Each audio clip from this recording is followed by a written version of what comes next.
Sejak awal Maret saat diumumkannya pasien pertama COVID-19, pola konsumsi dan gaya hidup masyarakat Indonesia mengalami perubahan.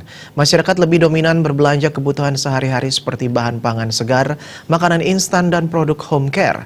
Selain itu, gaya hidup masyarakat juga berubah seperti memasak sendiri di rumah, lebih sering menonton televisi, dan melakukan aktivitas yang kreatif.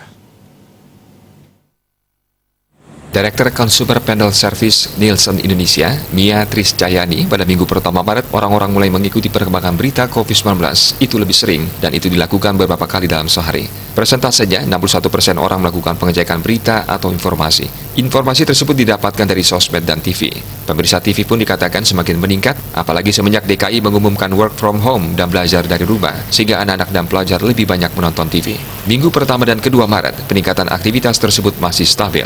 Namun pada minggu ketiga terjadi kenaikan signifikan. Efeknya terjadi kenaikan permintaan makanan pokok, produk segar, sayuran, daging, dan telur. Pola kenaikan ini memang tidak sama dengan tren tahun sebelumnya. Pada akhir Februari dan awal Maret, biasanya terjadi penurunan penjualan. Tidak terjadi reactive buying atau panic buying pada minggu tersebut setelah pengumuman pasien pertama COVID-19 di Indonesia. Kategori yang banyak dibeli pada minggu tersebut khususnya di Jakarta adalah produk makanan, produk yang dipakai untuk memasak, makanan instan, makanan minuman ringan, personal care, home care, dan obat-obatan. Peningkatan kasus positif COVID-19 meningkatkan kekhawatiran masyarakat yang berdampak terhadap aktivitas sehari-hari. Masyarakat lebih memilih memasak sendiri di rumah atau memesan makanan secara daring. Dampak positif dirasakan online sale dan jasa kurir, terutama pada produk-produk atau kebutuhan sehari-hari yang berkaitan dengan perlengkapan masak di rumah, kebutuhan pokok untuk kebersihan rumah. Produk camilan juga meningkat. Berubahnya pola aktivitas konsumen, otomatis hal ini mempengaruhi proporsi pengeluaran rumah tangga.